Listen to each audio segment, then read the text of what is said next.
Luz y sal, hermanos. Vamos a comenzar nuestra lección, como siempre, poniéndonos en manos de Dios y pidiéndole que nos envíe su Espíritu Santo, para que podamos entender y hacer vida aquello que el día de hoy Dios nuestro Señor nos quiere compartir, enseñar, ¿verdad? Y alimentar por medio de esta lección, en el nombre del Padre, del Hijo y del Espíritu Santo. Amén. Bueno, pues sean todos ustedes bienvenidos. Vamos a ver el día de hoy nuestra lección número 19 de segundo grado, que se titula La realidad interior al exterior. Primero quiero detenerme explicando este título. No siempre lo que se ve es lo que parece, ni lo que parece pues es lo que es. En ese sentido, suele decirse que todos nosotros a veces aparentamos ser de una determinada manera en el exterior, pero en el interior somos diferentes. Este hecho de que a veces lo que se percibe no se corresponde directamente con lo que verdaderamente es algo en lo que nos encontramos en muchas cosas de la vida, como por ejemplo, pues al elegir pareja, ¿no? Una chica, una dama, puede pensar que tiene el mejor novio del mundo porque cuando se reúnen, cuando platican, él es muy atento, muy cariñoso, muy paciente y muy amable. Pero, ¿verdad? En el restaurante, pues su novio podría comportarse de una manera diferente, ser altanero, ofensivo, humillar a los meseros, ¿verdad? ¿Y eso qué significa? Significa que hay una realidad interior y una realidad exterior. Una realidad exterior que cuando somos novios no se percibe, pero cuando somos matrimonio sí se percibe. ¿Ok? Entonces, la lección se titula La realidad interior al exterior, es decir, el día de hoy vamos a tratar de ponernos en contacto con aquello que constituye una parte muy importante de la liturgia católica y que no se percibe a los ojos del cuerpo, sino a los ojos del alma.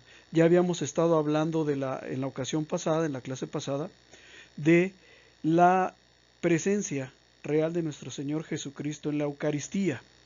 El que se acerca a la Eucaristía sin fe, pues lo que va a ver es un pedacito de pan mojado en vino, pero no va a ver el cuerpo y la sangre de Cristo. Y es que lo que se ve a veces es poco, pero lo que realmente significa frecuentemente es mucho cuando se habla de cosas de la fe. Entonces, tú puedes ver un pedacito de pan que no es ni siquiera más grande que los panes que conocemos, sin embargo, ese pan lo es todo. Ese pan es el alimento del cristiano. Entonces, eso es lo que vamos a ver el día de hoy. La correspondencia entre lo que se ve y lo que no se ve. Vamos a empezar. Antecedentes. Habíamos dicho que la Santa Misa es la renovación del sacrificio en la cruz, no otro sacrificio, no un nuevo sacrificio, no un sacrificio que mejora, reemplaza o supera al anterior, sino que es el mismo sacrificio de Cristo en la cruz. También habíamos dicho que en la Santa Misa Cristo está presente como sacerdote, es decir, usando la corporeidad, ¿verdad? El elemento físico del sacerdote, y como víctima en las especies eucarísticas del pan y del vino. Nosotros, como católicos, creemos que Cristo está realmente presente en las especies del pan y del vino y que verdaderamente, después de la consagración, son cuerpo y sangre de Cristo. Sin embargo, hay muchas personas que no lo creen. Y no lo creen porque no lo pueden ver. Son personas que dicen, pues yo no lo veo así, yo lo que veo es que después de la consagración sabe a pan, huele a pan, tiene las mismas características físicas del pan, sabe a vino, huele a vino, tiene todas las características físicas del vino y para mí es vino. Sin embargo, vamos a ver que no todo aquello que se ve es verdad, ni todo aquello que es verdad se puede ver. No todo lo que es verdadero, no todo lo que es real puede verse. ¿Por qué? Porque nuestros sentidos tienen un límite de percepción. Escuchamos mucho menos que lo que pueden escuchar los perros, por ejemplo. Nuestros sentidos, el oído, el gusto, el tacto, la vista, el olfato, tienen un determinado alcance que en determinados momentos no nos permite ver ciertas cosas. Sabemos que existen los microbios, pero si alguno de nosotros tuviera la posibilidad de ver los microbios con sus ojos, pues sería una persona con una vista muy potente. En general, los seres humanos construimos aparatos que amplifican el rango de nuestra visión y nos permiten ver las cosas muy pequeñas o las cosas muy lejanas. Pequeñas como los microbios, lejanas como las estrellas. Las estrellas existen, sí. Podemos ver algunas, sí, pero la gran mayoría escapan a nuestro rango de visión. ¿Cómo las vemos? Bueno, pues a través del telescopio espacial Hubble, a través de los muchos observatorios astronómicos que están sembrados a lo largo del mundo. Es decir, nuestros sentidos son limitados. Pero también nuestros sentidos pueden ser engañados por determinados factores que están presentes en el ambiente. Por ejemplo, podemos escuchar mal y creer que es un coche, lo que en realidad, pues a lo mejor es otra cosa. A las 5 de la mañana escucho un silbato y pienso que es un coche, pero tal vez sea un tren. De la misma manera, la disposición de los objetos también nos puede engañar para percibir las cosas de una manera que no son. Decía un profesor hace muchos años, vemos lo que queremos ver. Por lo general, por ejemplo, cuando una persona no nos cae bien y hace algo bueno, eso bueno para nosotros es invisible. Pero si hace algo malo, para nosotros salta, brilla, refulge. ¿Sí? ¿Por qué? Porque hay elementos ajenos que de alguna manera engañan o estropean a nuestros sentidos. Hermanos, todos hemos tomado un refresco de naranja. ¿Sí? Pues ahí te va, no es naranja. Hay toda una industria de ingredientes de alimentos para falsificar, perdón por el término, pero es así, para falsificar el olor y el sabor. Y se te puede vender lo que quieras. Entonces, si tú estás haciendo un pan, pero quieres que sepa a fresa, se te da el sabor de fresa y va a oler a fresa si tú quieres. ¿Sí? Entonces, hay elementos ajenos que engañan nuestros sentidos.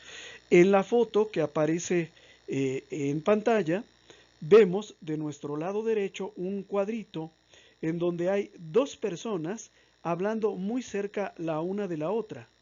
De cerca se ven dos personas, pero de lejos lo que se ve es una copa. Todo depende de qué tan cerca o de qué tan lejos esté la persona, va a ver de una manera diferente. Lo mismo, el que va a la parroquia, por ejemplo, viendo a ver quién puede juzgar o a ver a quién puede señalar, pues va a ver que en la parroquia hay muchos pecados. Pero el que va buscando la santidad de Dios nuestro Señor, pues va a ver que en la parroquia hay santidad. ¿Sí? Entonces, no todo lo real puede verse, pero también no todo lo que se ve es real. Y este es el caso de que hay cosas que parecen, cosas que no son. En la parte izquierda de la pantalla vemos una fotografía del Papa Francisco sosteniendo una bandera de la comunidad lésbico, gay, transexual, bisexual y todas las perversiones sexuales que se te antojen. Es una fotografía que circuló en un importante medio de comunicación y dice, Papa Francisco rompe el tabú. Es decir, bendice, se acerca, aprueba de alguna manera, por medio de sus gestos, la homosexualidad. Y ahí está el Papa Francisco con una bandera del movimiento gay en la mano. Sin embargo, esto nunca pasó. Las personas que saben utilizar la computadora saben que existe un programa de edición, más bien existen muchos programas de edición de imágenes, y hay uno de ellos que se llama Photoshop. Se le tomó una fotografía al Papa Francisco sosteniendo la bandera de Argentina en un evento público. Ustedes saben que el Papa Francisco es argentino. La persona que iba a mentir con esta fotografía tomó la bandera, cambió los colores blanco y azul de la bandera argentina y los reemplazó por los colores del movimiento gay. Así tienes una foto hecha para engañar a los católicos que vean la fotografía. Del lado derecho tenemos otra fotografía, una de un sacerdote dando una homilía en su parroquia, y la otra de ese mismo sacerdote abrazando a una hermosa muchacha en un balneario, en una playa, ¿verdad?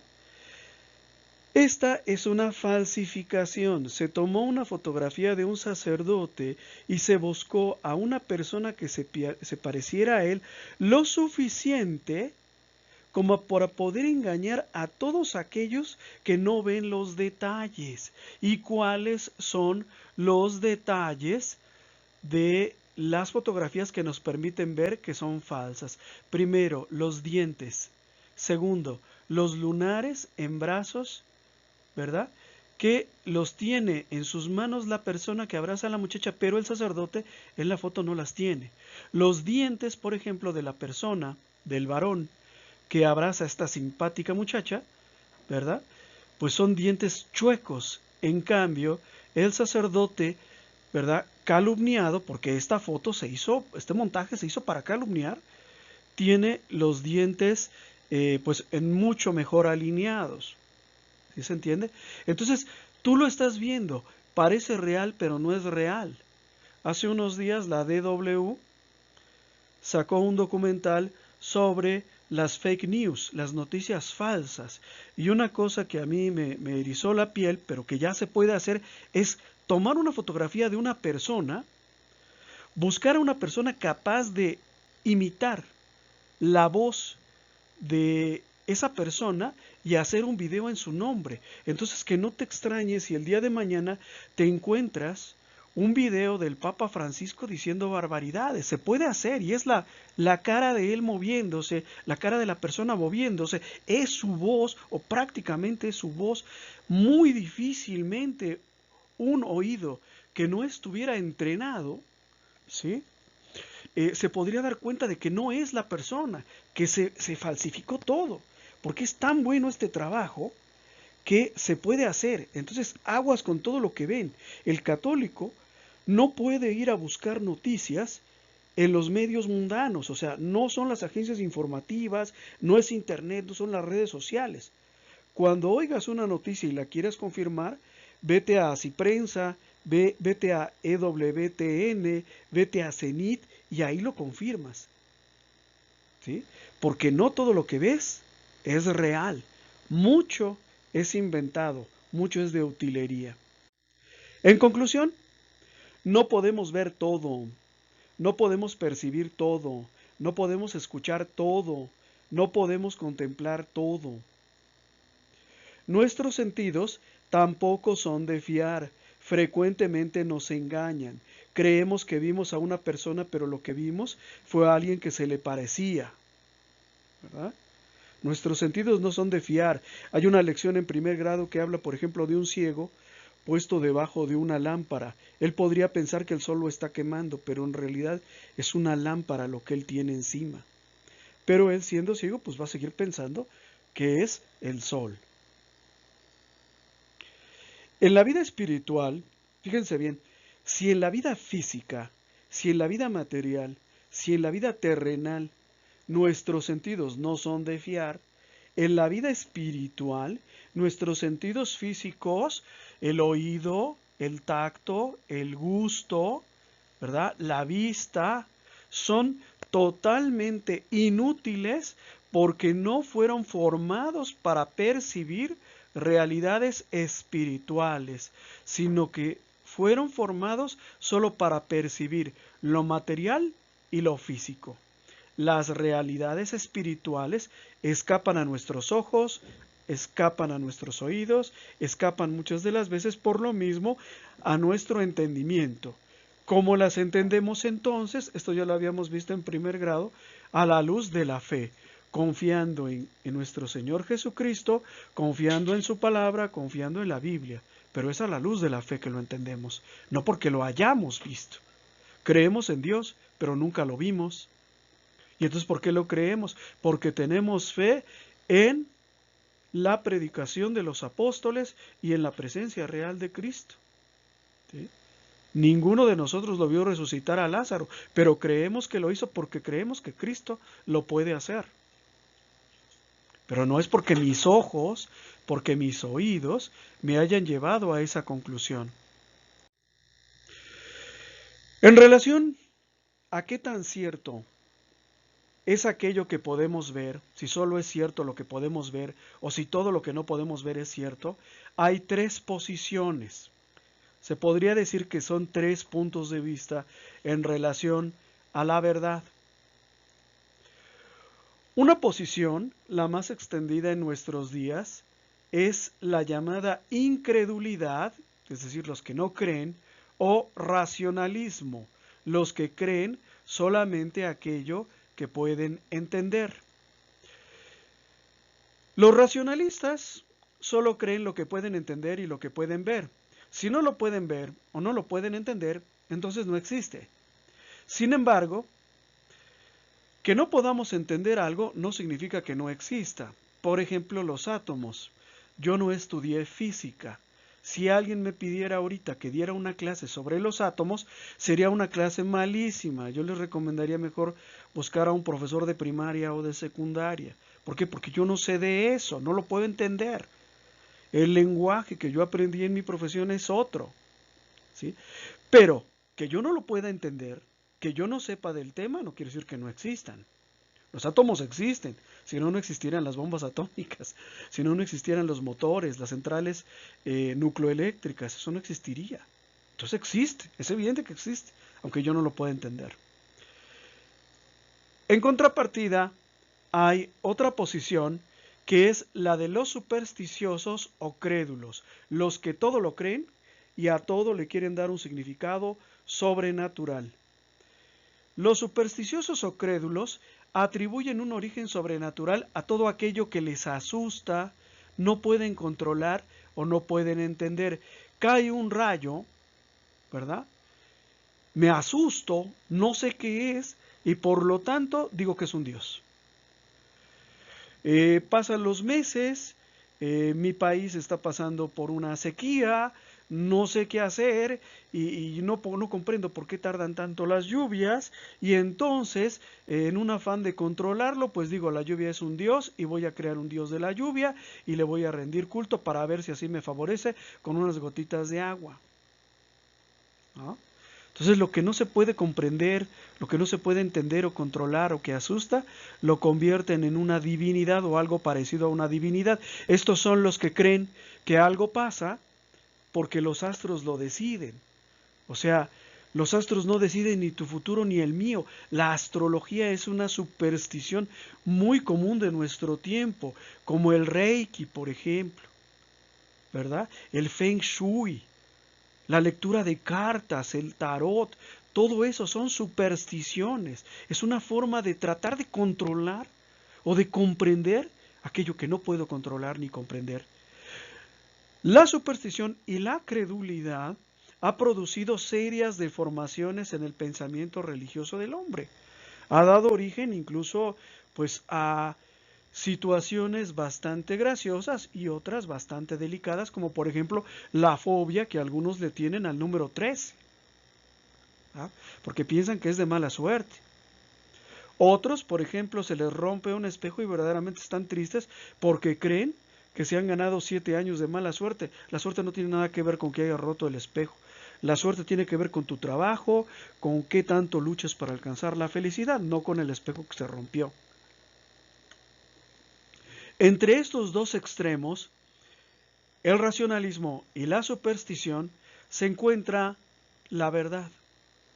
¿Y cuál es la verdad? La verdad es que Dios existe y actúa en la vida y en la historia de los hombres. Dios nos regala sus gracias, sus dones, nos da la luz y la motivación para que podamos encontrarlo, conocerlo y avanzar en el camino de la santidad. Dios existe, Dios actúa en tu vida, Dios actúa en la historia del hombre. ¿Sí? ¿Cómo? ¿Por medio de un rayo? No. Por medio muchas veces de lo que hemos hablado en las lecciones anteriores, las segundas causas, fenómenos naturales, fenómenos sociales que Dios va guiando para que produzcan el resultado que Dios quiere. ¿Sí? Entonces, el católico se mueve, se podría decir que entre esos dos extremos. O sea, no nos negamos a lo trascendente, es decir, no negamos que exista aquello que no podemos comprender, comenzando por Dios y su divina voluntad. Dice la palabra de Dios: así como superan los cielos a la tierra, así mis pensamientos superan a los suyos. Es decir, no podemos comprender a Dios siempre, pero es una realidad que Dios existe y que actúa, ¿sí? Aunque el racionalista diga que él no lo puede ver y que por lo tanto no lo cree, ¿sí?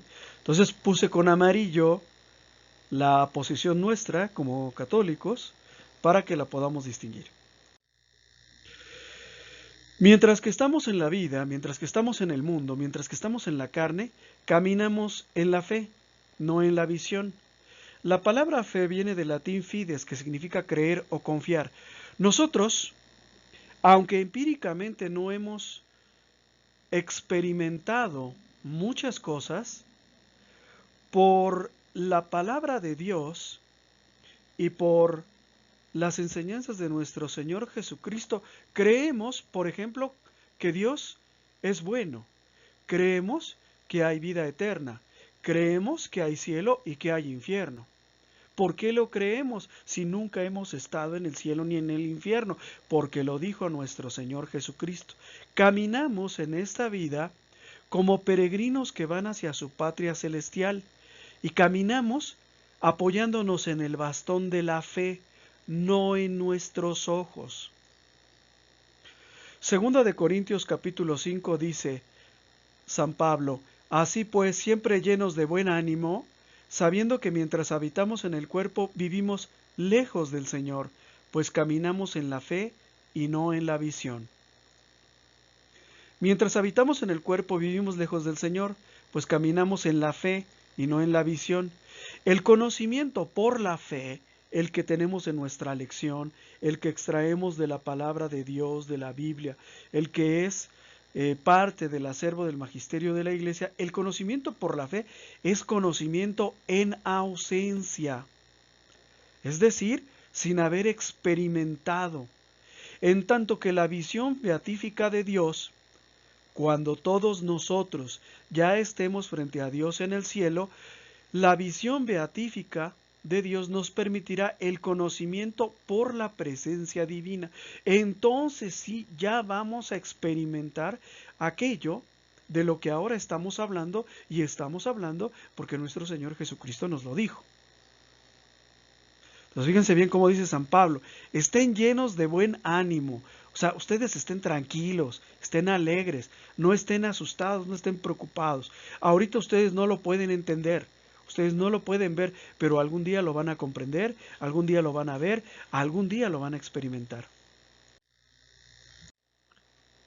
Ahora bien, para conocer a Dios en presencia, hay una cosa que es indispensable, y hemos estado hablando de ella a lo largo de las últimas clases: la santidad. Sin la santidad, dice San Pablo, nadie verá al Señor. San Pablo, en la carta a los Hebreos capítulo 12, recomienda a los cristianos: procuren la paz con todos, que no haya pleitos entre ustedes, y la santidad, es decir, la pureza de corazón, de intención, de pensamiento, ¿verdad? Sin la santidad, nadie, dice San Pablo, verá al Señor. Es decir, esto de lo que te estoy hablando, nunca lo vas a experimentar si no vives en santidad. Por lo tanto, de aquí San Pablo desprende una serie de recomendaciones para nosotros. Dice: pongan cuidado en que nadie se vea privado de la gracia de Dios, que nadie esté lejos del amor y de la amistad de Dios. ¿Y en qué momento tú y yo nos hemos alejado del amor y de la amistad de Dios? Cuando pecamos, ¿sí? Por eso dice San Pablo: reconcíliense con Dios. Pecaste, confiesa tu pecado, arrepiéntete, ahora que tienes tiempo. Este es el tiempo de la misericordia.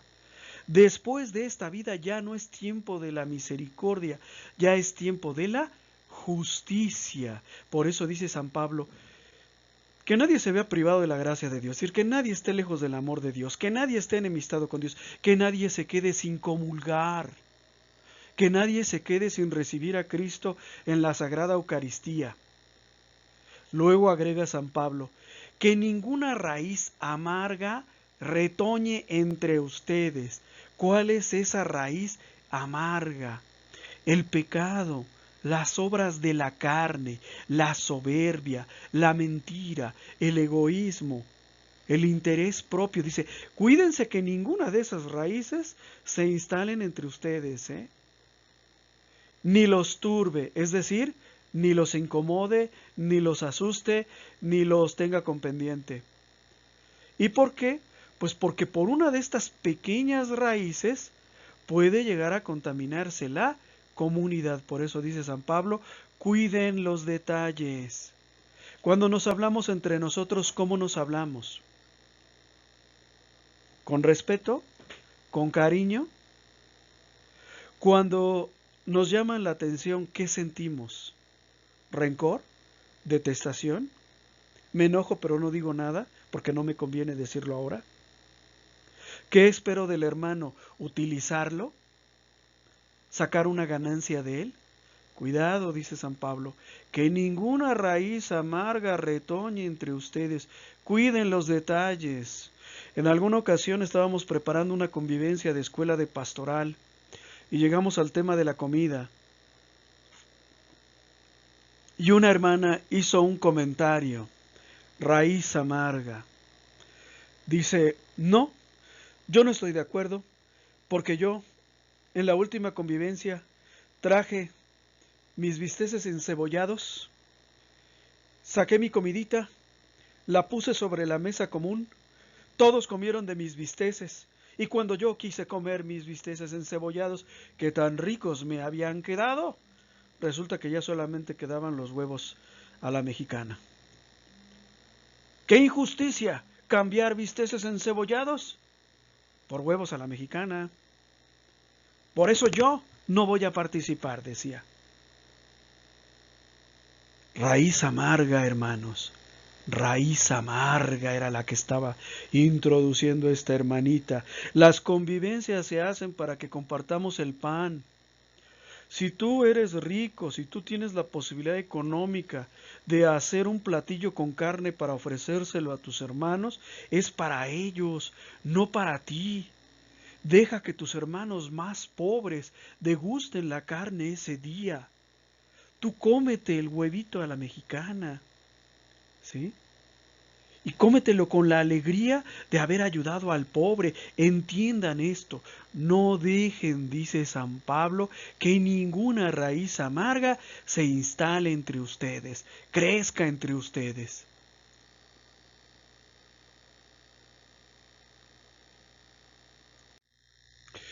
En esta vida, nuestro conocimiento de los misterios divinos es necesariamente imperfecto. ¿Por qué? Bueno, pues por lo que decíamos hace un momento, ¿no? Porque pues no podemos ver, no podemos experimentar, no podemos sentir. Esto mismo nos lo dice San Pablo capítulo 13, versículo 12. Ahora vemos en un espejo. ¿Cómo se ve en el espejo? A ver, si me miro al espejo, ¿qué veo? Pues mi cara, ¿verdad? Que no es muy bonita, pero la veo. ¿Y si es perfectamente mi cara o no es perfectamente mi cara? Pues no, porque el reflejo de mi cara en el espejo es una imagen imperfecta. Ya llegó una mosquita, se posó en el espejo, hizo popó en él, dejó un puntito, y entonces lo que estoy viendo pues es mi cara más el puntito que dejó la mosquita. Ya se dañó el espejo, ya está medio estreñado, ya está medio sucio, ya no fue bien limpiado, ya pasó el tiempo, no lo sé, pero lo que se ve no es exactamente el reflejo. Por eso dice San Pablo, ahorita vemos en un reflejo, vemos, pero no con claridad. Para nosotros, dice, es un enigma, vemos en un espejo, en enigma, es decir, en algo que no podemos comprender. Oye, el hermano Goyo, en paz descanse, hermano de mi parroquia, falleció, era un hombre muy bueno. ¿Por qué se muere él y no se mueren tantos ladrones como hay en mi comunidad? ¿Verdad? Pues es un enigma. No lo podemos entender. ¿Sí? Pero, dice San Pablo, entonces, es decir, en la vida eterna, si tú y yo somos considerados dignos de ella, veremos cara a cara, vamos a ver a Dios cara a cara. Imagínate que te manda a llamar el presidente de la República. Te pones nervioso, ¿no? No sabes qué ropa ponerte, no sabes qué decir. Espero no ser imprudente y echarle en cara los últimos aumentos de impuestos. No sabes qué decir. Pues en ese momento vamos a ver a Dios cara a cara, dice San Pablo. Ahora, es decir, en esta vida, en este momento, conocemos de un modo parcial. Conocemos parte del misterio de Dios, conocemos parte de la voluntad de Dios, conocemos parte de la esencia de Dios, pero conocemos de un modo parcial. ¿Sí? Pero entonces, dice San Pablo, en la vida eterna, en el cielo, voy a conocer a Dios y a mis hermanos como soy conocido. Es decir, como ustedes me están viendo a mí, como ustedes me conocen a mí. Entonces, mientras que estamos en nuestra vida, nuestro conocimiento de Dios es imperfecto. Y esto tiene otro valor, hermanos, porque, por ejemplo, hay personas a las que les gusta mucho estar peleándose por motivos religiosos. Pues, ¿qué sentido tiene? O sea, ninguno de nosotros ha visto a Dios. Hay personas que se llenan la boca diciendo, Dios odia a los católicos, todos los católicos se van a ir al infierno. Es decir, presuponiendo que yo conozco algo que tú no conoces. Y la verdad es que no conocemos más que la verdad que nos revela la palabra de Dios, interpretada por el magisterio de la Iglesia, por supuesto, debidamente por personas preparadas, y lo que nos inspira el Espíritu Santo. Pero fuera de eso no conocemos más, hermanos. ¿Ok? Entonces hay que tener en mente todo esto. Primera, para no meternos en pleitos por cuestiones de palabras, de interpretaciones, para no enojarnos. Y segunda, para entender que ahorita, ¿verdad? Pues no vemos con claridad, pero algún día vamos a ver y a conocer a Dios claramente, en persona. Ahora bien, Dios frecuentemente ayuda a nuestra fe. De vez en cuando, por la misericordia divina, ocurren algunos hechos extraordinarios y aparentemente inexplicables que podemos percibir y que Dios nos da en ayuda de nuestra fe. Esto es lo que llamamos milagros. Hace muchos años, por allá la primera vez que yo fui coordinador de primer grado, me gustaba mucho ponerles trampas a los hermanos que se acababan de inscribir a escuela de pastoral. Entonces, yo les preguntaba, ¿usted cree en Dios? Respuesta, pues era obvia también, ¿no? La pregunta era tonta y la respuesta era obvia. La mayoría respondían sí. Como yo ya sabía que iban a responder que sí, después les preguntaba, ¿y por qué? Y la mayoría entraban en jaque, o sea, no sabían responder por qué. Me acuerdo mucho de una hermanita que se llamaba Catalina Amezcua, Dios la bendiga donde quiera que esté y si ya falleció, que la tenga en su santa gloria, porque ya era una persona de edad avanzada. Fue la única persona que me pudo responder esa pregunta. Y me dijo, fíjese hermano, que a mí los médicos me dieron una semana de vida. Hace muchos años yo estuve enferma gravemente, estuve en el hospital. Los médicos me desahuciaron y le pidieron a mi familia que me llevara de vuelta a casa para morir, rodeada del afecto y de los cuidados de mi familia. Entonces yo regresé a mi casa del hospital para morir ahí, dice, y eso fue hace 18 años. ¿Sí? Hechos extraordinarios que Dios nos da para darle algún sustrato a nuestra fe, sobre todo esos que somos medios incrédulos y medios racionalistas, que solo creen lo que pueden ver, ¿no? Un milagro es un efecto producido por Dios en forma directa sobre la naturaleza.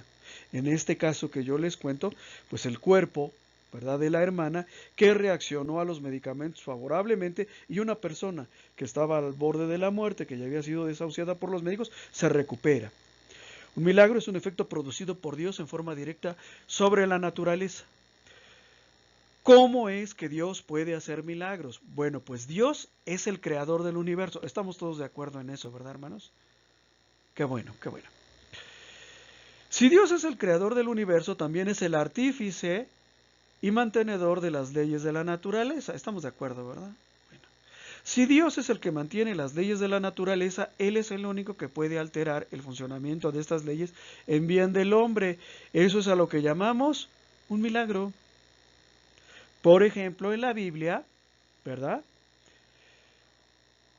Tenemos claramente que quien decidió que nosotros los seres humanos íbamos a ser mortales. Dios. Es una de las consecuencias que tuvimos que pagar por el pecado original. Nuestra vida tiene que terminar. Dios, en su divina justicia y su divina sabiduría, así lo estableció. Si tú no crees que sea justicia y sea sabiduría, ponte a pensar en esto. ¿Qué pasaría si los grandes asesinos, los grandes carniceros y malvados del siglo pasado siguieran vivos? Un Lenin, un Stalin, un Marx, ¿sí? Un Hitler, imagínate los que siguen vivos. Por eso Dios estableció la muerte física para el hombre. Pero Dios que lo estableció como ley, también lo puede retirar. Por eso Jesús resucita a Lázaro. ¿Por qué resucitó a Lázaro? Bueno, porque amaba a Lázaro. Era su amigo Lázaro. Pero también para demostrarles que Él es Dios. Porque solo Dios lo puede hacer. Solo los milagros que se consignan en la Sagrada Escritura se consideran verdades de fe. Es decir, nosotros, como cristianos, solo estamos obligados a creer en los milagros que se consignan en la Sagrada Escritura. En el pueblo de mi mamá, hace muchos años, a un grupo de niños, que no son los niños de Fátima, sino los niños del pueblo de mi mamá, se les apareció el apóstol Santiago. Se les apareció Santiago apóstol en su caballo y ellos lo vieron. Y les dijo, niños, cuídense de la lluvia porque va a llover mucho. Ellos corrieron y se guarecieron en una cueva y salvaron su vida. Milagro. Pues sí, los niños están vivos, ya crecieron. Pero yo no estoy obligado a creer esto que me contó mi mamá. ¿Sí? Yo estoy obligado a creer solamente aquellos milagros consignados en la Sagrada Escritura o aquellos que la Iglesia acepta como milagros. Pero lo que me dijo mi mamá, lo que me dijo el vecino, lo que me dijo mi primo, lo que soñó mi compadre, eso no estoy obligado a creerlo. ¿Sí se entiende?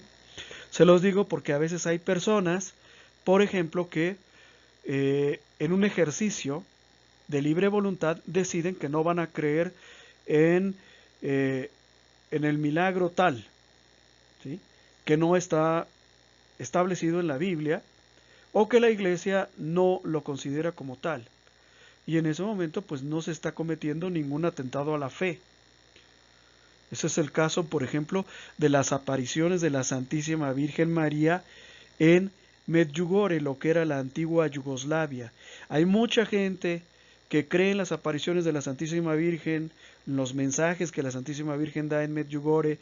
Yo en lo personal no sé mucho del tema, pero sé que hay personas, inclusive agnósticas, ateos, que se han convertido a la fe católica después de visitar Medjugorje, y hay varios testimonios en internet, aunque la Iglesia Católica oficialmente no lo considera un milagro.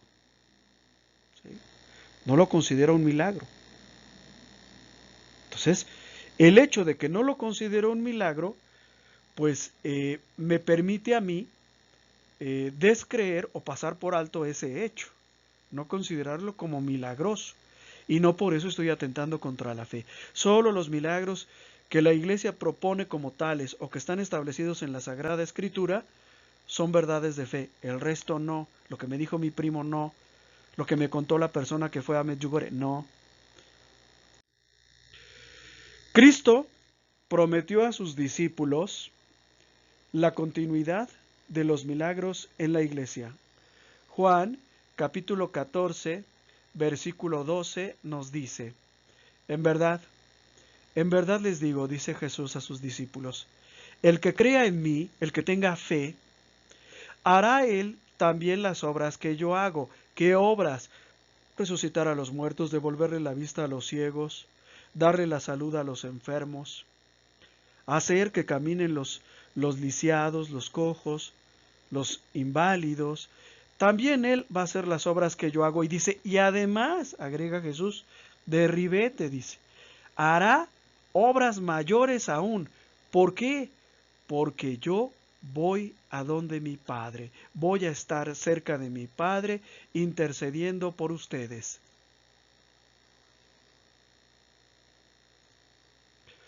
Cristo intercede por nosotros ante el Padre para que se sigan realizando los milagros en la iglesia. El católico está obligado a aceptar los milagros que la iglesia exhibe. Me he encontrado por ahí personas que dicen, yo no creo en milagros, perdóname, pero para ser católico, ¿sí?, estamos obligados a creer que Dios puede hacer milagros. A lo mejor no crees en el milagro de que Dios me haya devuelto la salud a mí, y te estás en todo tu derecho, pero tenemos que creer en milagros. Decíamos hace un momento, los milagros que la iglesia exhibe y que las Sagradas Escrituras también consignan. Cristo dejó a su iglesia el don de hacer milagros. En Marcos capítulo 16 leemos, estas son las señales que acompañarán a los que crean. ¿Crean qué o en quién? En Cristo. En mi nombre, dice Jesús, es decir, cuando lo pidan por intermedio mío a Dios, en mi nombre expulsarán demonios, hablarán en lenguas nuevas, agarrarán serpientes en sus manos, y aunque beban veneno, no les hará daño. Impondrán las manos sobre los enfermos y se pondrán bien. Es decir, Cristo le dice a sus discípulos que ustedes, ¿verdad?, como discípulos, van a poder seguir obrando milagros. Y no los llama aquí milagros, sino señales. ¿Señales de qué o para qué? Para que los otros crean, para que la fe se extienda. Todos nosotros hemos recibido del Espíritu Santo dones, y uno de esos dones es la posibilidad de obrar milagros. Yo no la tengo. O sea, yo no tengo el don de milagros, esa es la verdad de las cosas. A lo mejor estoy seguro que a mí el Espíritu Santo me dio otros dones, pero el de hacer milagros no, y el de cantar tampoco. ¿Ok? San Pablo en la carta a los Corintios capítulo 12 nos dice, a cada cual se le otorga la manifestación del Espíritu Santo, para provecho común. ¿Sí? Porque a uno se le da por el Espíritu de palabra de sabiduría, a otro palabra de ciencia, según el mismo Espíritu Santo, a otro fe en el mismo Espíritu, a otro carismas de curaciones en el único Espíritu, a otro poder de milagros, y aquí está este carisma, poder de milagros, a otro profecía, a otro discernimiento de espíritu, a otro diversidad de lenguas. Fíjense bien, diversidad de lenguas. A otro don de interpretarlas. Pero todas estas cosas, dice San Pablo, las hace un mismo y único Espíritu Santo que actúa en ustedes. El Espíritu Santo las distribuye a cada uno en particular según su voluntad. En otras palabras, si el Espíritu Santo quiere darte a ti el don de la fe, y al otro le quiere dar el don de la palabra, y al otro le quiere dar el don de profecía, se lo da. ¿Sí se entiende?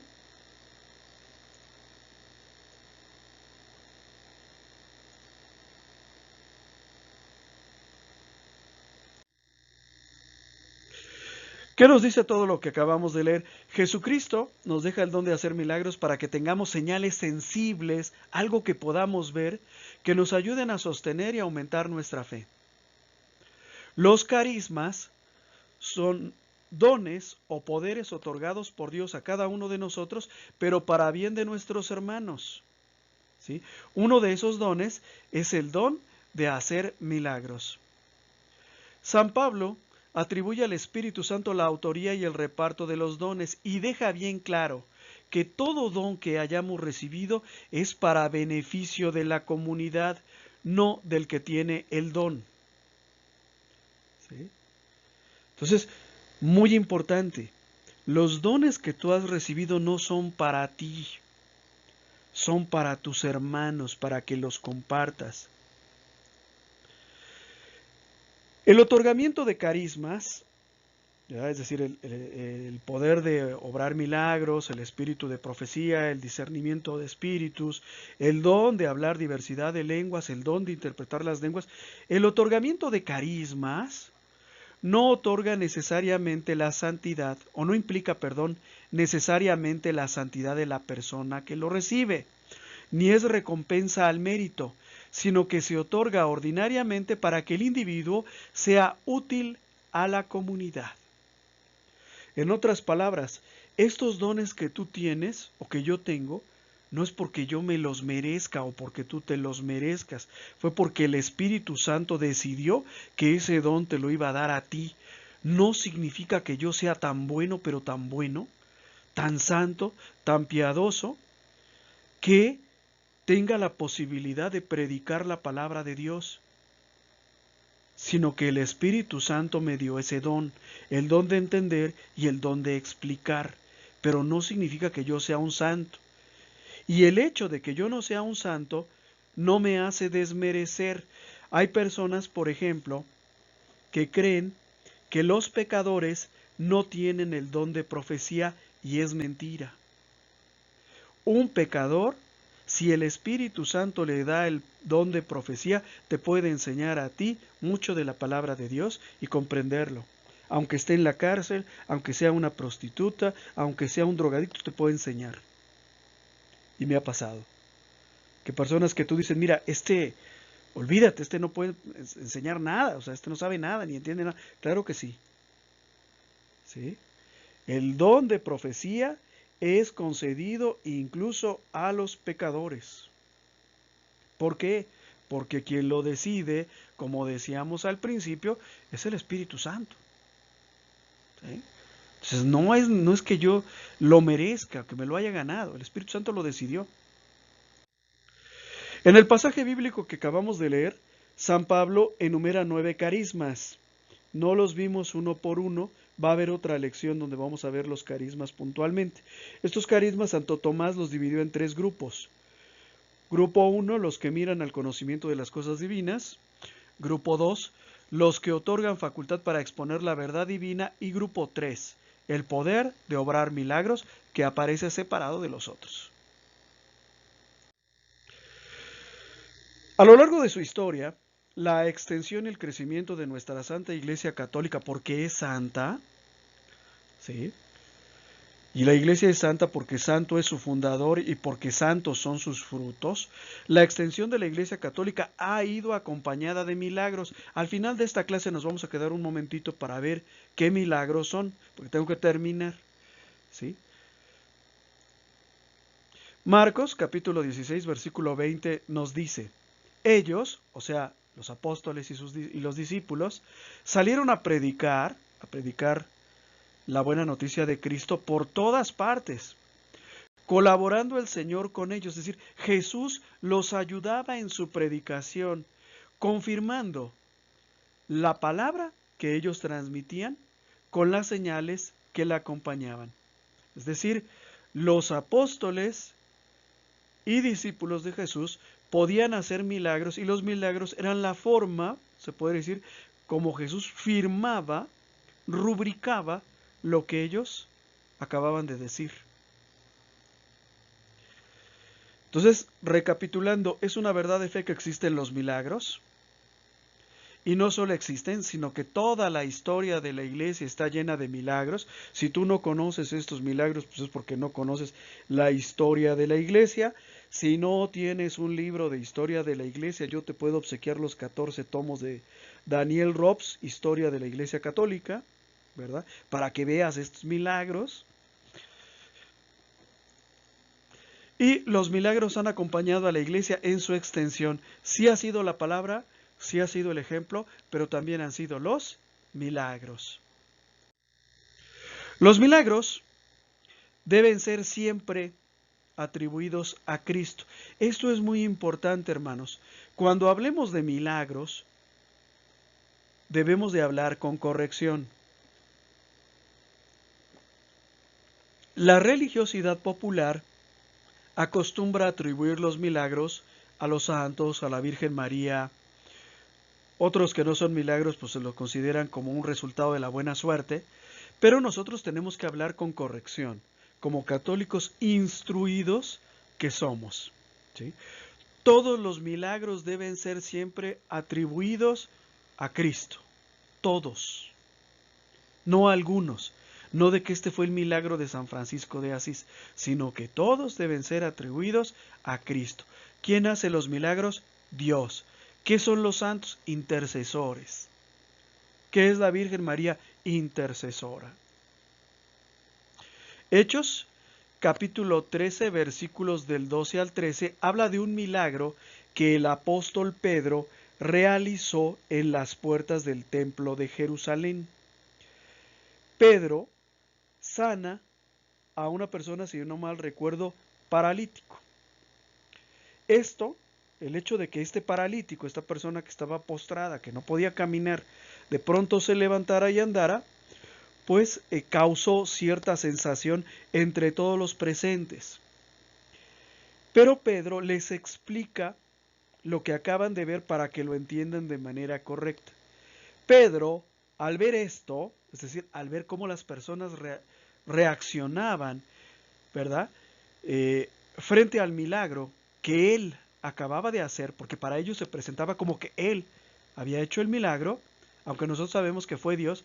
Pedro les habló y se dirigió al pueblo en estos términos: israelitas, hermanos, ¿por qué se admiran de esto? O sea, ¿por qué se turban? ¿Por qué se sienten incomodados? ¿Por qué se sienten pues de alguna manera afectados por lo que acaban de ver? ¿Por qué nos miran a nosotros? ¿Por qué me miran a mí? Como si por mi poder o por mi piedad, por mi bondad, hubiéramos hecho caminar a este hombre. Como si yo lo hubiera hecho caminar. Yo no lo hice caminar. Y entonces Pedro les explica claramente: el Dios de Abraham, de Isaac y de Jacob, o sea, el Dios nuestro, el tuyo y el mío, porque también Pedro era israelita, también Pedro era hebreo. Dice, el Dios de Abraham, de Isaac y de Jacob, no otro Dios, ¿sí? No Zaratustra, no Ra, no Osiris, no Quetzalcóatl, el Dios que tú conoces, el Dios de nuestros padres, dice, ha glorificado a su siervo Jesús. ¿Cómo lo ha glorificado? Por este milagro que tú acabas de ver. Dios ha obrado este milagro que tú acabas de ver para que tú creyeras que verdaderamente Jesús es el Hijo de Dios. Ese Jesús a quien ustedes, digo eso, lo último lo agregué yo no, pero lo digo para que tenga sentido la frase que sigue después. Ese Jesús a quien ustedes entregaron a Roma, entregaron a Poncio Pilato, y de quien renegaron ante Pilato, ¿verdad? A quien insultaron, a quien desconocieron. Cuando éste, o sea Pilato, siendo malo, estaba incluso resuelto a ponerle en libertad. Pero lo más importante aquí es esto. O sea, Dios ha hecho este milagro para glorificar a su siervo Jesús y para que tú creas. Entonces todos los milagros tienen que ser referidos a Cristo. Ahorita vamos a ver lo que pasa cuando alguien tiene el poder de hacer milagros pero no se los atribuye a Cristo. ¿Qué pasa cuando un milagro no es atribuido a Cristo sino a una persona? Imagínense que yo tengo ese poder de hacer milagros y me dedico a sanar a mis semejantes, es decir, hago lo que estábamos diciendo hace un rato, o sea, pongo a disposición de mis hermanos ese don, ese poder que Dios me dio. y me pongo a sanarlos de sus dolencias y de sus enfermedades, pero nunca les hablo de Cristo. Pues sucede lo que sucedió en el norte de México con el famosísimo niño Fidencio. Vean la fotografía que está a la izquierda. Es un hombre, es un varón, ¿sí? Pero está envuelto en un resplandor como el de la Virgen de Guadalupe. Incluso también está rodeado de una corona de rosas y también está parado sobre el ombligo de la luna, ¿sí? Y sostenido por un ángel. ¿Qué sucedió? Miren, no soy especialista en esa secta del niño Fidencio, existe en el norte de México.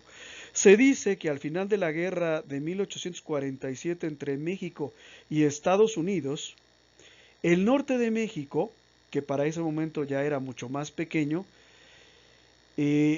estaba profundamente destrozado por la guerra. La gente estaba empobrecida. Fue una época de hambruna, fue una época de necesidad y había mucha gente enferma, pero no había ni médicos ni la posibilidad de pagar un médico. En ese momento surge una persona dotada del poder de curaciones que es Fidencio, una persona de nombre Fidencio, y se dedica a curar. Y curó a mucha gente. Se hizo famoso. Tan famoso que el día que él murió, ¿verdad? Como él nunca les habló de Cristo y nunca les enseñó a agradecer a Dios y a Cristo por los milagros que acababan de recibir, la gente cuando él murió lo consideró a él un Dios, una divinidad. Lo hicieron Dios. Eso es lo que pasa cuando sucede un milagro y no se le atribuye a Cristo. Que la gente que no está educada en su fe acaba pensando que quien obró el milagro es la persona. Fue lo mismo que le sucedió a Moisés cuando liberó a los egipcios de la esclavitud en Egipto, ¿verdad? Andan por el desierto durante un cierto tiempo. Moisés sube a la montaña a hablar con Dios, se tarda mucho tiempo, la gente está desesperada, no sabe qué hacer y pues Dios los sacó de Egipto, pero ellos a quien vieron fue a Moisés. Por eso las palabras que utiliza, si mal no recuerdo, es Aarón, ¿verdad? Para referirse a Moisés, dice, ya no está el hombre que te sacó de Egipto. Es decir, para ellos, para el pueblo cuya fe no está educada, para este pueblo que diríamos ahora en términos modernos se mueve en el ámbito de la religiosidad popular, a ellos les parecía que quien los había sacado de Egipto era Moisés. Y lo mismo pasó con Fidencio. O sea, a mí el que me sanó fue Fidencio, discúlpame, no fue ningún Jesús, no fue ningún Yahvé, fue Fidencio. Y por lo tanto existe una secta muy importante en el norte de México que le rinde culto al que llaman el Santo Niño Fidencio. Búsquenlo en internet. Y como sucedió ya en una época en la que existían la fotografía, recordemos que es la segunda mitad del siglo XIX, ya existía la fotografía, pues también hay una serie de fotografías de esta persona curando, que es lo que vemos en la derecha. Entonces, cuando hay un milagro, tiene que ser referido a Cristo y agradecer a Dios, el mismo Cristo, cuando hacía milagros, cuando, por ejemplo, sanó a un leproso, le dice, mira, ve al templo a darle gracias a Dios. No dijo, bueno, ya me diste gracias a mí, pues ve al templo y dale gracias a Dios. ¿Por qué? Porque es la forma correcta de entender el milagro. Todos los milagros, no me canso de repetirlo, Perdón, luego me mandan avisos por ahí, por Facebook, por las redes sociales de que parezco periquito, pero se los vuelvo a repetir. Todos los milagros deben de ser atribuidos a Cristo, no a las personas, no a los santos. No todos los milagros son acontecimientos increíbles o fuera de serie. Regularmente cuando hablamos de un milagro esperamos ver algo extraordinario, es decir, pues que un muerto resucite, esperamos que una persona ciega recupere la vista, que sane de un cáncer o una cosa así que te impresiona, que te mueve el tapete, ¿no? Y desafortunadamente, o sea, más bien, no desafortunadamente, sino que tenemos que tomar en cuenta que no todos los milagros son acontecimientos increíbles o fuera de serie. Hay muchos milagros que suceden todos los días y ni siquiera los vemos. Para poder decir que ocurrió un milagro no es necesario que exista un hecho contrario a las leyes naturales, que un muerto resucite, por ejemplo. Puede ser que el milagro consista en que, en forma anormal o extraordinaria, las fuerzas naturales actúen para que un enfermo recupere la salud, por ejemplo. Este fue el caso de la cantante Gela. Ella tuvo cáncer de garganta, entonces imagínense, una cantante con cáncer de garganta, pues es una tragedia triple, ¿verdad? Digo, porque es tragedia para ella, por supuesto, por estar enferma de cáncer, pero además porque se ganaba la vida cantando, ¿no? Y por supuesto, tragedia para su familia. Pero ella cuenta en su testimonio que estando en adoración al Santísimo, ella comenzó a sentir muchísimo, muchísimo calor. ¿Sí? No oyó campanitas, ¿verdad? No escuchó canto de ángeles, o sea, no nada. Simplemente comencé a sentir mucho calor y me quedé no sé por cuánto tiempo en adoración al Santísimo. Después fui a mi examen y el cáncer había desaparecido, ¿no? Mucha gente podría decir, mira, eso nunca pasó, o sea, tú nunca tuviste cáncer, ¿no? Pero, pues vamos a ver que para que exista un milagro esto tiene que ser probado.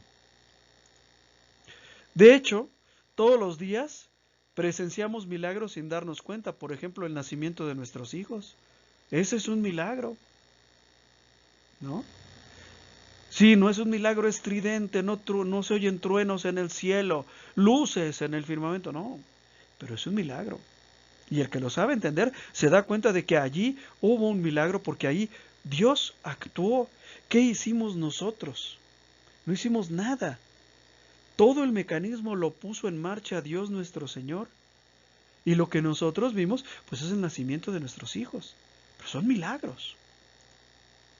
Para que exista un milagro debe existir su evidencia por medio de los sentidos. Se tiene que ver, palpar, escuchar. En el caso del milagro de la cantante Gela, ojalá y lo puedan buscar en internet, pues ella les puede mostrar los reportes médicos donde dice usted tiene cáncer de garganta, o sea, los estudios ya se le hicieron. Se tiene que haber evidencias por medio de los sentidos para que exista el milagro. Si yo no tengo evidencias de que tuve un cáncer, pero vengo y les digo que Dios milagrosamente me sanó de ese cáncer, pues no puede ser considerado un milagro porque no se puede demostrar. Existen los llamados milagros eucarísticos. Hay un video muy bonito que incluso ya ustedes saben que la piratería está muy avanzada, ya no necesitas ni comprar el video, todo está en YouTube, que se llama precisamente Milagros Eucarísticos. Les explico lo que es un milagro eucarístico o lo que son los milagros eucarísticos.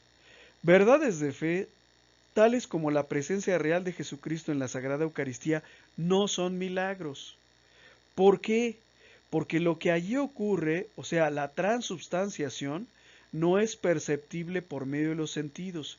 Por eso, a la transubstanciación, a la conversión del cuerpo, perdón, del pan y del vino en cuerpo y sangre de Cristo, no se le puede considerar un milagro. ¿Por qué? Porque empíricamente, experimentalmente, eso no puede ser corroborado. No es perceptible por medio de los sentidos. La presencia de Cristo en la Eucaristía es una verdad de fe. Los católicos creemos en Cristo y creemos que está verdaderamente en la Sagrada Eucaristía, pero no es un milagro. A pesar de ello, tenemos que decir que existen los llamados milagros eucarísticos. Más adelante, cuando acabe la clase, vamos a hablar de alguno de ellos. Ahorita no hablo mucho de esto. Pero sí existen los milagros eucarísticos, es decir, momentos en los que Cristo deja ver su presencia real en la Eucaristía por medio de acontecimientos como por ejemplo una hostia que sangra. ¿sí? Una hostia, que se convierte en sangre. Esos son los milagros eucarísticos que Cristo hace para reavivar nuestra fe en la Eucaristía, cosa que nos hace mucha falta porque, pues como decíamos la ocasión pasada, casi nadie comulga. Y no comulga porque también es una realidad. Muchos católicos no creen que Jesucristo esté verdaderamente presente en la Eucaristía. Creen que está en la Biblia, creen que está en la iglesia como edificio, pero no en la Eucaristía. Entonces tenemos que comenzar a recuperar esta parte tan importante y sustancial de nuestra fe como es la fe en Jesús sacramentado. Vamos a hablar ahora un poco acerca de estos carismas, ¿verdad? Que Dios nos regala y que ya habíamos comenzado a ver hace un momento. Vamos a retomar un poquito el tema, porque estos carismas tienen consecuencias verdaderamente importantes en la vida de la iglesia como comunidad. Primero, voy a comenzar definiendo lo que son los carismas. Los carismas son dones, regalos, que Dios otorga a los miembros de la iglesia, de quienes se sirve, o sea, de estas personas de quienes se sirve, para ir construyendo esa misma iglesia, por la que va realizando su plan de la salvación a través de los siglos hasta que Él venga. Los carismas son regalos, son dones del Espíritu Santo, que Él nos da, el Espíritu Santo, para ayudar a construir a la iglesia, para servir a la misma iglesia. Ahora vamos a hablar de los carismas en el cuerpo místico de Cristo, que es la iglesia. Y para ello vamos a leer una cita de Efesios capítulo 4, versículos del 11 al 16. Dice San Pablo en la carta a los Efesios, el mismo Espíritu Santo dio, es decir, los carismas que tenemos son otorgados, el mismo Espíritu dio a unos ser apóstoles, es un carisma, a otros profetas, otro carisma, a otros ser evangelizadores, otro carisma, a otros ser pastores y maestros para el recto ordenamiento de los santos en orden a las funciones del ministerio para edificación del cuerpo de Cristo. Los carismas nos los dio el Espíritu Santo para servir a nuestros hermanos. Si tú tienes el don, por ejemplo, de cantar y de alabar a Dios, no te lo dio para que te hicieras rico grabando discos, sino para que sirvieras a tus hermanos, ¿sí?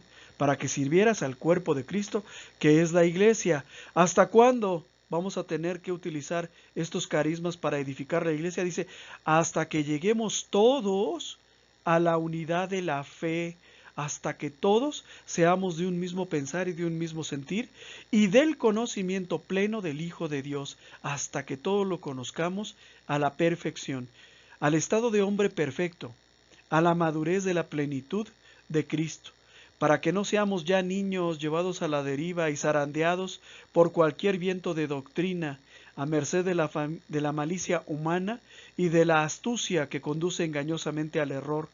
Antes bien, siendo sinceros en el amor, crezcamos en todo hasta aquel que es la cabeza, Cristo, de quien todo el cuerpo recibe la trabazón y cohesión, por medio de toda clase de junturas, que llevan la nutrición según la actividad propia de cada una de las partes, realizando así el crecimiento del cuerpo para su edificación en el amor.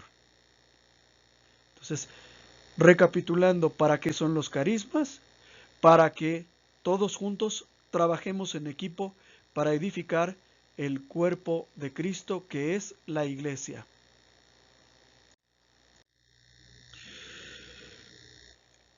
El Señor, o sea, Dios, por medio de su Espíritu Santo, no ha querido dar su riqueza total a uno solo, sino parcialmente.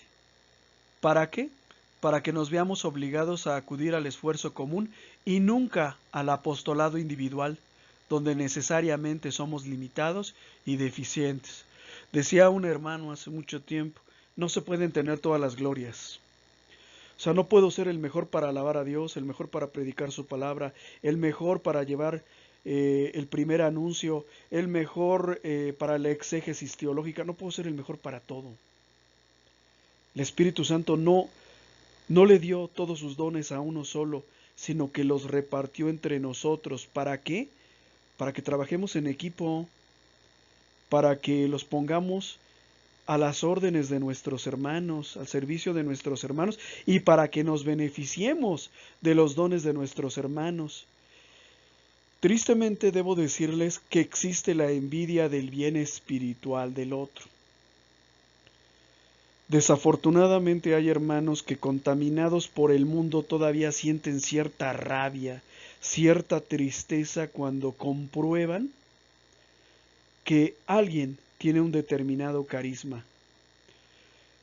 Por ahí me los encuentro con mucha frecuencia, estas personas que sienten envidia del bien espiritual del otro.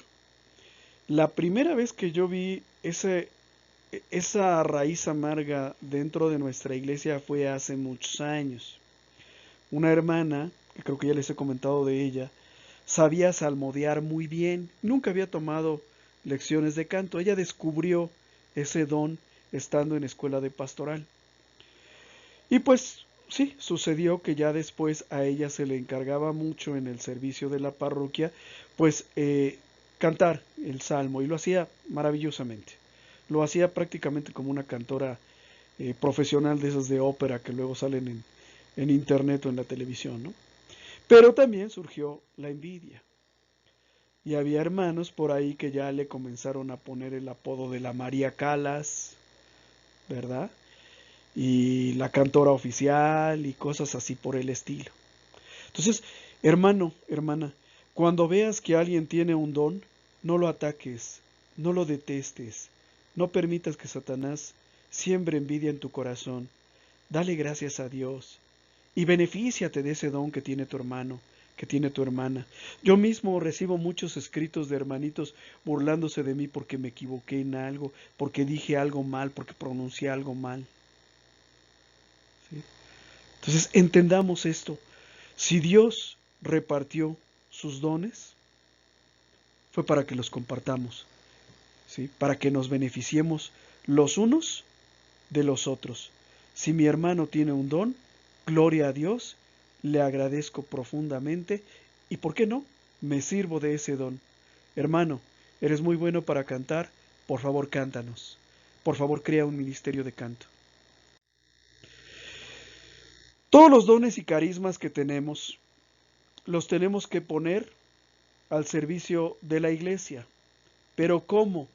Bueno, pues siempre tomando el parecer y el punto de vista de la jerarquía de la iglesia, de nuestros pastores y de nuestros obispos. El aprovechamiento de los carismas debe obedecer a planes organizados y a la dependencia de una jerarquía y a la función de una autoridad, como dice San Pablo en Colosenses 2:19, manteniéndonos unidos a la cabeza, no separado. Yo no puedo, por ejemplo, llegar a la parroquia en donde están ustedes y decirle, mire, en mi parroquia yo era catequista, yo hacía esto, así que voy a comenzar a hacerlo desde mañana. Pues no, tengo que ir y presentarme frente al sacerdote y ponerme a sus órdenes. Padre, aquí estoy, me llamo Alejandro Olvera, estudié los 13 años de escuela de pastoral, he dado pláticas prebautismales, presacramentales, prematrimoniales, de todo tipo, y bueno, pues por circunstancias de la vida ahora estoy viviendo aquí, en su parroquia, en su diócesis, y pues estoy a sus órdenes. En lo que yo lo pueda ayudar, con mucho gusto.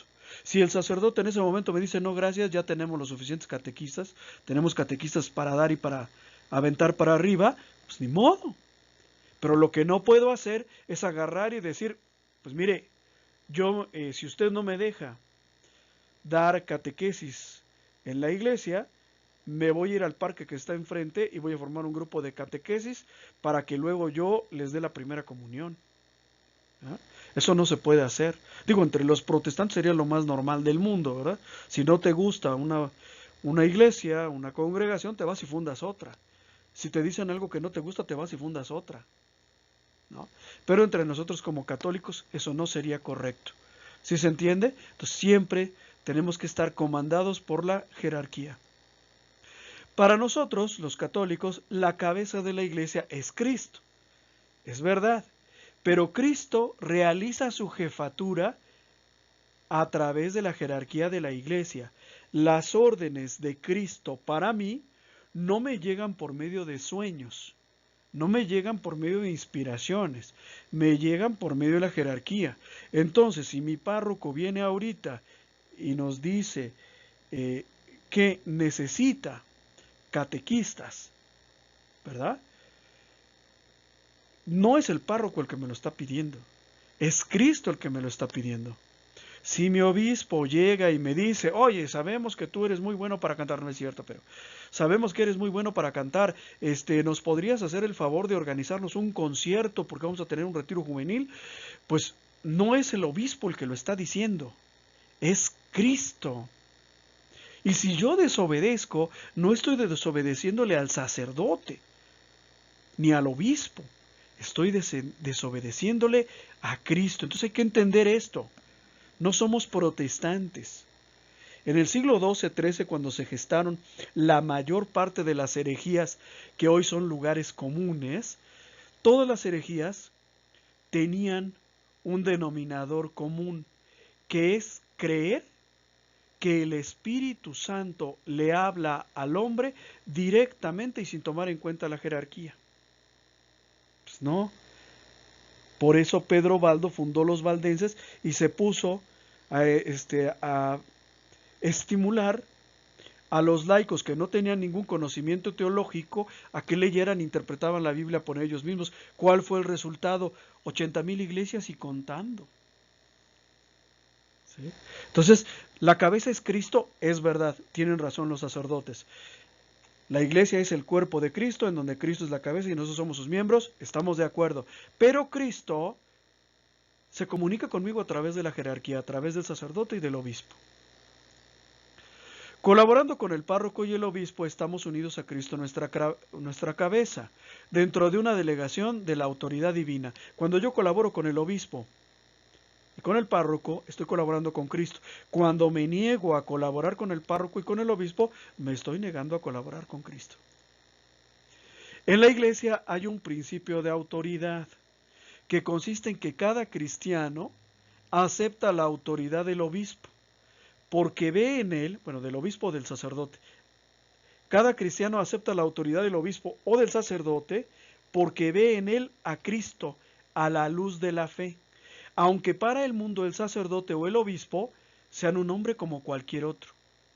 El mundo ve un hombre, pero nosotros vemos al mismo Cristo. Y lo que nos pide, nos lo pide Cristo. ¿Sí?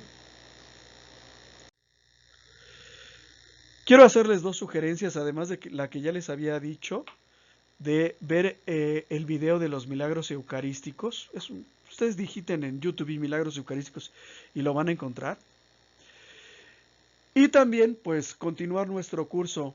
La próxima semana vamos a pasar a un nuevo ciclo de Escuela de Pastoral segundo grado. Vamos a aproximarnos a esas realidades espirituales maravillosas que son los sacramentos. Los sacramentos son los verdaderos tesoros de la Iglesia Católica. Ya ven que los protestantes siempre andan diciendo que el Papa es el hombre más rico del mundo y que la Iglesia tiene tesoros incalculables. Pues, ¿qué se creen? Que sí los tiene. Pero no son ni en oro ni en plata. Son tesoros que tú no puedes ver a la luz de tus ojos, sino a la luz de la fe. Solo se pueden captar a través de la fe. A partir de la próxima clase vamos a hablar de los medios de salvación que Jesús nos dejó en los sacramentos. Y vamos a descubrir esa riqueza grandísima y maravillosa que está frente a nosotros y no valoramos. ¿Verdad? Andamos yendo a las sectas protestantes a que nos hablen bonito, a que nos canten bonito, cuando aquí tenemos un tesoro que no aprovechamos. Estos tesoros, se los decía, son los sacramentos, tesoro valioso como ningún otro, y que la iglesia posee, la iglesia católica, y nadie más lo posee. Hermano, no tiene caso que te vayas a una secta a buscar la Eucaristía. No la vas a encontrar. Te vas a encontrar remedios de Eucaristía, la Santa Cena, no sé qué otra cosa más, pero no te vas a encontrar la Eucaristía. Perdón de los pecados o reconciliación, no te lo vas a encontrar. ¿Sí? Confirmación, no te lo vas a encontrar. Ellos no tienen sucesión apostólica. ¿De qué te van a confirmar si no tienen sucesión apostólica? La sucesión apostólica arranca desde el apóstol San Pedro. No soy católico, no hay sucesión apostólica. Bueno, vamos a terminar con nuestra resolución. No es el fin de la clase, ¿verdad? Pero vamos a decir nuestra resolución. ¿Cómo lo hacemos siempre? Nos ponemos todos de pie, por favor, y decimos fuerte y claro: concédeme, Señor, conocer tus misterios y con humildad aceptarlos, poner mis carismas al servicio de la comunidad, ser dócil al principio de autoridad y esperar tus beneficios. Muchas gracias, hermanos. Hasta aquí la lección. Gracias por estar aquí presentes. Ojalá y les sea de utilidad este video.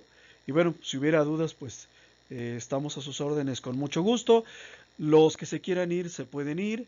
Los que se quieran quedar, se pueden quedar. Vamos a hablar ahora un poquito de historia de la iglesia y de historia sagrada para ver algunos milagros notables en la Biblia y en la historia de la iglesia.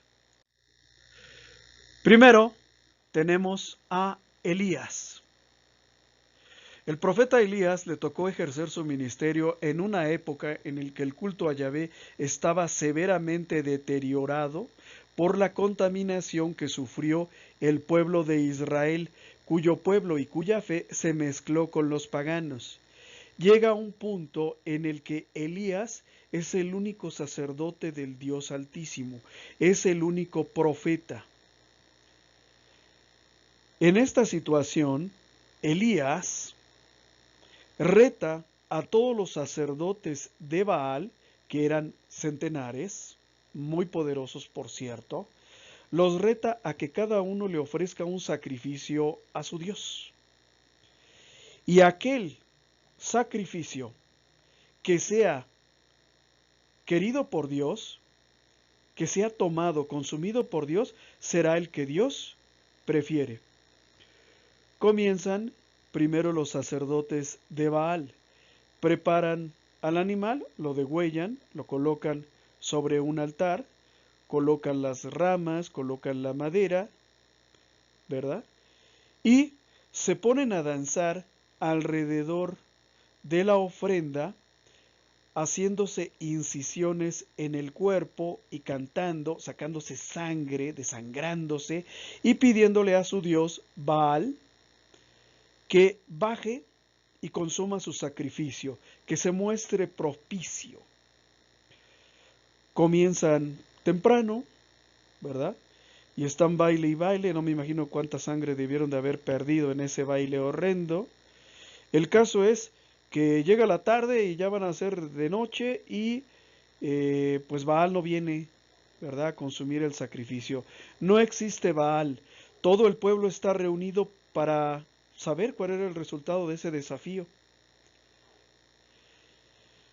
Llega el momento en que le toca a Elías. Elías manda que se haga una zanja alrededor del sacramento, perdón, de la ofrenda que él va a ofrecer.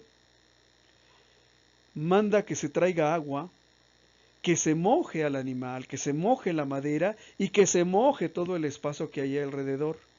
Y se pone a hacer oración, ¿sí?, pidiéndole a Dios que le haga ver al pueblo que Él es el Dios verdadero. En ese momento desciende un fuego del cielo que consume el que consume el sacrificio de Elías. Y de esta manera Elías le comprueba a todos los que estén dispuestos a aceptar la verdad, que solo hay un Dios, que es Yahvé. Esto se lee en Primero de Reyes, capítulo 18, versículos del 36 al 38. A la hora en que se presenta la ofrenda, se acercó el profeta Elías y dijo en oración: Yahvé, Dios de Abraham, de Isaac y de Israel, que se sepa hoy que tú eres Dios en Israel y que yo soy tu servidor y que por orden tuya he ejecutado todas estas cosas. Respóndeme, Yahvé, respóndeme, y que todo este pueblo, recordemos que ya todo Israel le había dado la espalda a Yahvé, y que todo este pueblo sepa que tú, Yahvé, eres Dios, que convierte sus corazones. Cayó el fuego de Yahvé que devoró el holocausto y la leña, y lamió el agua de las zanjas. Este fue un gran milagro. Otro milagro que realizó nuestro Señor Jesucristo fue calmar la tempestad. No sé si ustedes lo recuerden, ¿verdad? Jesús se embarca en el mar de Galilea, que es un mar interior que hay en Medio Oriente, y bueno, pues se comienza a formar una borrasca, el mal tiempo. Y todos están muy asustados porque, pues verdaderamente las olas están azotando la barca. En ese momento Jesús increpa, es decir, regaña al viento y le dice: cállate. Así como ahora le dicen al cardenal Sara o al Papa Benedicto XVI: cállate, no digas la verdad, ¿verdad? Le dicen ahora al Papa Benedicto XVI: no defiendas la santidad del matrimonio. Pues así le dice Jesús a las olas: cállense. Pero se los dice en otro contexto y en otra circunstancia que no tiene nada que ver. Me acordé ahorita del Papa Benedicto XVI y del cardenal Robert Sara, porque estaba escuchando una conferencia que hablaba de ellos precisamente, ¿no? Entonces Jesús calma la tempestad. Mateo capítulo 8, versículo 27 nos habla de este milagro y concluye diciendo estas palabras: y aquellos hombres, los que estaban con Jesús en la barca y que primero tenían pues miedo de morir y después estaban contentos, aquellos hombres maravillados decían: ¿quién es este que hasta los vientos y el mar le obedecen? Los milagros realizados por Cristo son ante todo prueba fehaciente de su divinidad, sobre todo cuando aparece claro que no interviene en ello la correspondencia de voluntad humana posible. En este milagro, Jesús calma al viento y calma a las olas, ¿sí? Y eso es algo que tú y yo no podemos hacer, así que no lo intentes. Bueno, hay que tener fe, pero ojalá y sea tan grande como para eso, pero pues no cualquiera de nosotros la tiene, ¿ok? Aquí solamente quiero resaltar una cosa. Jesús hacía milagros no para ganar dinero, no por un afán de cobrar fama y volverse pues admirado por las multitudes, sino que Jesús hacía milagros compadecido por el sufrimiento de las personas, pero sobre todo para dar una prueba fehaciente de su propia divinidad, para que tú creyeras, tú y yo creyéramos que verdaderamente Jesús es el Hijo de Dios. Por eso hacía milagros. ¿Sí? Sí, porque le preocupaban los pobres, sí, porque le dolía el sufrimiento de los demás hombres, sus hermanos, sí, pero lo hacía por eso, y menos por dinero, que ahorita se acostumbra mucho eso de milagros por dinero, o sea, olvídate, no era por eso que Jesús lo hacía. Otro milagro también ocurrió ya en fechas más recientes, es un milagro que le sucedió a San Antonio de Padua. San Antonio de Padua es un santo franciscano.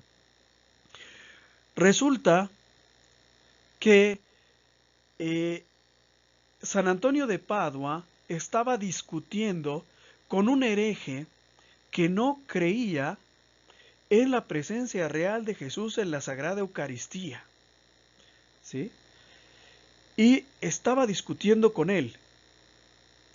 Pero en el momento en el que están discutiendo, la mula del hereje, o sea, no otra mula, no la mula de San Antonio de Padua, que llevaba varios días sin comer, interrumpe su comida y viendo al Santísimo se pone de rodillas. Y este hecho impactó mucho a los herejes que estaban presenciando este pequeño debate entre San Antonio de Padua y un hereje. ¿Sí? Y es un milagro, porque no fue San Antonio, menos el hereje, el que le dijo a la mula que se arrodillara. ¿Sí? Hay otro milagro que también nos habla la lección. Este ocurrió en la Edad Media, en las épocas en las que los papas tenían un papel también muy importante a desempeñar como jefes políticos en Roma. En ese momento hay una peste, la gente está muriendo en las calles y en ese momento interviene un papa que es San Gregorio I el Grande. Este papa adquirió gran relieve no solo por su santidad de vida. Dicho sea de paso, desde su juventud este papa renunció a las riquezas y honores, pues era de familia noble.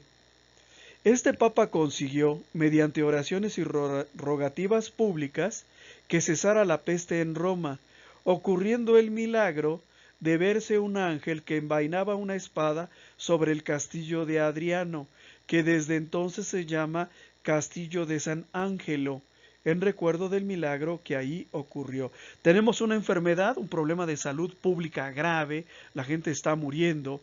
Este papa, que era un hombre santo, convoca a la comunidad cristiana. En aquellas épocas comunidad cristiana e iglesia católica eran exactamente lo mismo, a rezar, ¿verdad?, a hacer oraciones y a pedirle a Dios. Y en ese momento surge esta aparición de un ángel en el punto más alto del castillo de Adriano, que ahora se llama Castillo de San Ángelo, envainando, es decir, guardando una espada, la espada con la que estaba castigando a la ciudad de Roma. Y eso está plasmado aquí. Este es el castillo de San Angelo, visto de lejos, no parece una edificación muy grande, no se dejen engañar, no es el que está al frente, es el que está a la izquierda arriba. Arriba hay una escultura que recuerda precisamente ese milagro. Esa escultura es un ángel envainando su espada. ¿Ok? Otro milagro también muy importante para nosotros como mexicanos, yo también soy, últimamente me han dicho que no soy mexicano porque no adoro al presidente de México y que solo los que le aplauden y los que consienten sus estupideces lo aman y por lo tanto si yo no lo amo pues soy un mal mexicano y no merezco llamarme mexicano, soy prianista, corrupto, ¿qué más me han llamado? Chayotero, etcétera, etcétera. Pues no, también soy mexicano y como mexicano también soy guadalupano. Y la aparición de la Virgen de Guadalupe en 1531, hace 500 años, bueno, casi 500 años, también se le considera un milagro.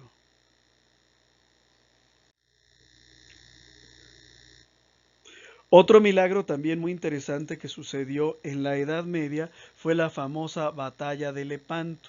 Esto, híjole, no consulté bien la fecha, pero debió haber sido por ahí de los 1400. De hecho, sabemos que Miguel de Cervantes Saavedra, el autor de uno de los libros más renombrados de la literatura española, El Quijote de la Mancha, participó en esta batalla. ¿Cuál fue la importante de la batalla de Lepanto y por qué tienen que ver batallas con nuestra historia? Porque en ese momento los musulmanes han creado una flota, una armada, para cruzar el Mediterráneo y destruir de una vez y para siempre Roma, acabar con el cristianismo de una vez por todas. Un momento sin duda peligroso en la historia de la Iglesia. En la batalla de Lepanto, las naciones cristianas, España, Malta, Venecia, que por aquel entonces era una nación independiente, y los territorios pontificios, que a veces en la historia de la Iglesia se le llama el papado, vencieron con fuerzas muy inferiores a la poderosa armada musulmana que había decidido acabar para siempre con el cristianismo. Estos son los números de la batalla.